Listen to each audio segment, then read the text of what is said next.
Hello my dear students, welcome to your master chem channel. कैसे हैं बच्चों? Very good.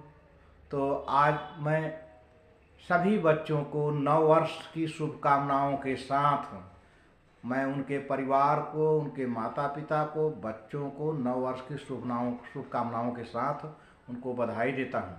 उनका जीवन सुखी हो, संपन्न हो और सभी बच्चे प्रोग्रेस करें। This is my wishes to all my students connected to Master Game channel, and I wish that they may get a prosperous life in their future. आज प्यारे बच्चों, मैं 11th क्लास के बच्चों को जो है हाइड्रोजन इमिशन स्पेक्ट्रा लेकर आया हूँ। और इस स्पेक्ट्रा में कई लाइनें मिलती हैं। इन लाइनों को डिस्कवर किया गया, जो डिस्कवरर हैं उनका नाम भी दिया गया उसी लाइन से, जैसे Lyman series, Balmer series, Paschen series, Brackett series, Pfund series.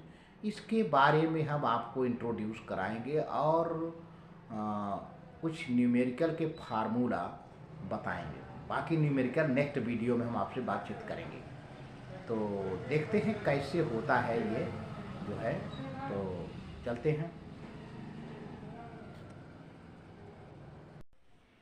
हाँ तो प्यारे बच्चों, emission spectrum of hydrogen, hydrogen का इमिशन स्पेक्ट्रम है। ये एब्जॉर्प्शन स्पेक्ट्रम नहीं है, क्योंकि एब्जॉर्प्शन स्पेक्ट्रम हमेशा डिसकंटिन्यूअस होता है और इमिशन स्पेक्ट्रा कॉन्टिन्यूअस भी होता है और डिसकंटिन्यूअस भी होता है, कंडीशन पर डिपेंड करता है। तो यहाँ पर देखो बच्चों, हाइड्रोजन गैस के लिए है। हाइड्रोजन गैस को एक डिस्चार्ज ट्यूब में लो प्रेशर पर रख लिया जाता है और तब उसमें से लाइट निकलती है। तो देखिए, when hydrogen gas at low pressure is taken in a discharge tube. इस टेकन इन डिस्चार्ज ट्यूब किसे कहते हैं? जिस ट्यूब में गैस कम से कम प्रेशर पर हो, गैस कम से कम प्रेशर पर हो, that tube is called discharge tube. Gas की मात्रा बहुत कम हो, प्रेशर कम हो, लो प्रेशर है जिसका मतलब कम है। The tube and the light is emitted on passing electric discharge.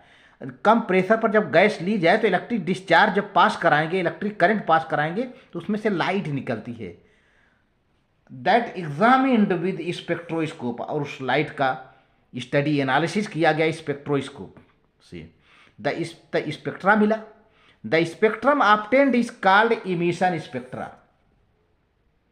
Emission spectra. अब उस स्पेक्ट्रम में देखिए कई लाइनें मिलती हैं, कई लाइनें मिलती हैं, जिन लाइनों को डिस्कवर करने वाले अलग अलग साइंटिस्ट हैं और ये लाइन कई रीजन में मिलते हैं। जैसा कि आप जानते हो, विबग्योर है, ultra violet, visible, infrared, IR, इनका एक एरिया है, एक रीजन है, उस रीजन में दिखाई देती हैं। The spectrum consists of a large number of lines. जो स्पेक्ट्रम देखा गया, जो स्पेक्ट्रम देखा गया हाइड्रोजन से निकली हुई लाइट का, तो उसमें बहुत सी लाइनें देखने को मिली। Which are grouped into different series, जो कि कई सीरीज, डिफरेंट सीरीज की एक ग्रुप बनाती हैं, ग्रुप बने हैं। नेम्ड आफ्टर द डिस्कवरर, जिनका नाम जो है साइंटिस्ट जो डिस्कवर किया है उसके नाम से उन लाइनों का नाम दिया गया है। The name of these series, जो सीरीज का नाम दिया गया है वो साइंटिस्ट के नाम से दिया गया। The region in which they found in lie, वो भी रीजन का नाम भी दिया है। जैसे लाइमन सीरीज है, ये लाइमन सीरीज है, पहला वाला सीरीज क्या है? लाइमन सीरीज है। ये कहाँ दिखाई देता है? इसका रीजन क्या है? अल्ट्रा वायलेट में। हमेशा ध्यान दीजिए, आपके ऑब्जेक्टिव के लिए हमेशा लाइमन सीरीज अल्ट्रा वायलेट में दिखाई देगा। बामर सीरीज विजिबल रीजन में दिखाई देगा। विजिबल रीजन आप जानते हो विबग्योर होता है, विबग्योर में होता है ये है। और पास्कन सीरीज इंफ्रारेड में दिखाई देता है। ब्रैकेट सीरीज इंफ्रारेड में दिखाई देता है। फुंड सीरीज भी इंफ्रारेड में दिखाई देता है। यानी 3 सीरीजें, पास्कल, ब्रैकेट, फुंड, ये तीनों सीरीज इंफ्रारेड में दिखाई देती हैं। पहली वाली सीरीज लाइमन सीरीज अल्ट्रावायलेट में दिखाई देती है, बामर वाली विजिबल में दिखाई देती है। बाकी 3 सीरीजें लगातार इंफ्रारेड में दिखाई देती हैं, इंफ्रारेड रीजन में दिखाई देती हैं। तो आपको ये याद करना होगा कि लाइमन सीरीज हमेशा अल्ट्रावायलेट में, बामर सीरीज हमेशा विजिबल रीजन में, बाकी पास्कल, ब्रैकेट, फुंड पीबीपी, पीबीपी याद कर लो, पी से पास्कल, बी से ब्रैकेट, फिर अगले पी से फुंड हो गया, जो सबसे नीचे वाला पी होगा। तो पीबीपी, ये तीनों सीरीजें हमेशा इंफ्रारेड में दिखाई देती हैं। बाकी लाइमन, अल्ट्रा, बामर विजिबल रीजन में। आगे देखो प्यारे बच्चों। हाँ, तो अब ये जो लाइनें दिखाई दे रही हैं, लाइमन हो, बामर हो, पास्कल हो, ब्रैकेट हो, फुंड हो, तो इन लाइनों की अपनी अपनी जो लाइंस हैं, अपनी अपनी वेवलेंथ होती है। तो वेवलेंथ के लिए रीडबर्ग एक साइंटिस्ट थे, उन्होंने 1890 में एक फार्मूला दिया और उस फार्मूले से इनका वेवलेंथ हम निकाल लेते हैं। वेवलेंथ तो देखिए क्या है। Large number of lines are present in hydrogen spectrum. Hydrogen spectrum में बहुत सी लाइनें देखने को मिलती हैं, बहुत सी लाइनें, large number of. Rydberg in 1890 gave a very simple theoretical formula for the calculation of wavelength of these lines. The equation gives the calculation of wave number, यहाँ wave number है, इसी wave number है ना। तो nu bar equal to R bracket में 1/n1 का square minus 1/n2 का square, जो कि n1 हर लाइन के लिए फिक्स रहता है, हर एक सीरीज के लिए फिक्स होता है n1, n2 चेंज होता रहता है।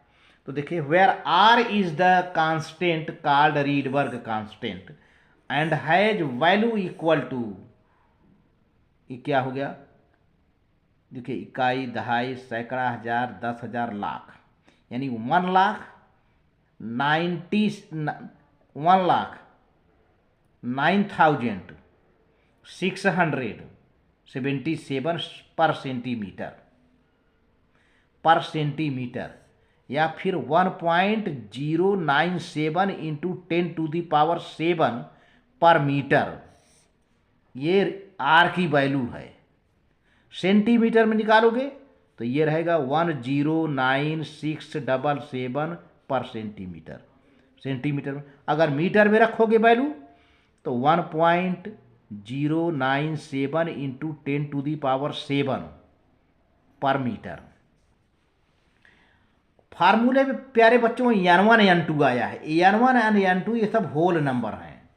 And for particular series n1 is constant, मैंने बताया था ना, किसी भी सीरीज के लिए n1 फिक्स रहता है, n2 बदलता रहता है। जैसे देखिए, लाइमन सीरीज के लिए n1 हमेशा 1 होता है। कितना होता है या आपको याद करना पड़ेगा। लाइमन सीरीज के लिए लाइमन सबसे पहले आता है, उसका n1 हमेशा 1 होता है, फिक्स एकदम, n1 की वैल्यू फिक्स। तो अब इस n1 में कहाँ से आ सकती है लाइनें, 2 से आ सकती। इसका n2 के जब n1 1 हो गया तो n2 कहाँ से स्टार्ट होगा, 2, 3, 4, यानी इस 1 में 2 से भी लाइन आ सकती है, 3 से आ सकती है, 4 से भी आ सकती है, तो n2 चेंज हो गया। अब बामर सीरीज का n1 क्या हो गया, 2, लाइमन का 1 है तो इसका n1 कितना हो गया, 2, या 2 हो गया तो n2 2 से थोड़ी स्टार्ट होगा, n2 3 से स्टार्ट होगा, इसका 3, 4, 5, यानी इस n1 में 3 से लाइन आ सकती है, 4 से लाइन आ सकती है, 5 से रेडिएशन आ सकती है ना। इस तरह से बामर सीरीज की फिक्स n1 2 है, पास्कल सीरीज की फिक्स n1 3 है। जब इसका फिक्स n1 3 हो गया तो n2 इसका 4 से स्टार्ट होगा, 4 से आ सकता है, इसमें 5 से आ सकता है, 6 से आ सकता है, ये वैल्यू आ गई।